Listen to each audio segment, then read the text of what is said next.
السلام علیکم ورحمۃ اللہ وبرکاتہ۔ میں جہانگیر مغل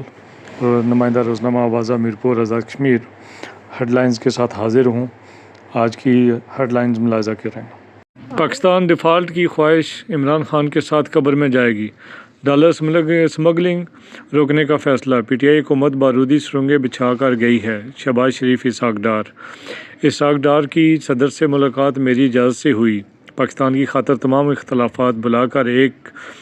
کیا 100 قدم بھی آگے بڑھ سکتے ہیں، مسئلہ کشمیر کا پرامن حل اولین ترجیح، بھارتی مظالم اقدامات،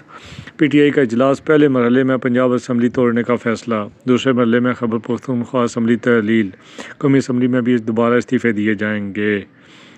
پی ٹی آئی کی ملک بھر میں جاری احتجاجی تحریک و انتخابی مہم میں بھی تبدیل،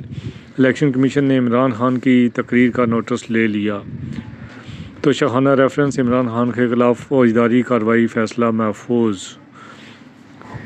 روس سے سستی پیٹرولیم مصنوعات خریدنے کا فیصلہ درست ہے، ڈالر مہنگا، اسٹاک مارکیٹ میں اضافے کا رجحان، انٹر بینک میں ڈالر 10 پیسے مہنگا،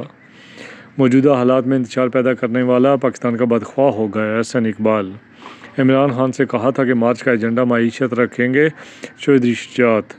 Sheikh Rashid Twitter account technical خرابی کے باعث بند ہو گیا، سندھ بھر میں گھریلو صارفین کو دن میں صرف 8 گھنٹے گیس ملے گی، کشمیر پر ڈاکومنٹری دیکھتے ہوئے وزیر اعظم آزاد کشمیر آبدیدہ رہے، سیلاب متاثرین کی بحالی و موسمیاتی تبدیلی چیلنجز، پاکستان کے لیے بڑا پیکیج منظور، افغان بارڈر فورسز کی گولہ باری اور فائرنگ قابل مذمت ہے، شہباز شریف، حکومت نے نیب کی خود مختاری ختم کرنے کی سمری مسترد کر دی، الیکشن رولز میں بڑی تبدیلی، پولنگ ایجنٹس کا حلقے کا ووٹر ہونا لازمی قرار، کنگز انٹرنیشنل کالج میرپور کے زیر اہتمام 2 روزہ ورکشاپ کا انعقاد، M N C H programme ملازمین کا احتجاجی مارچ۔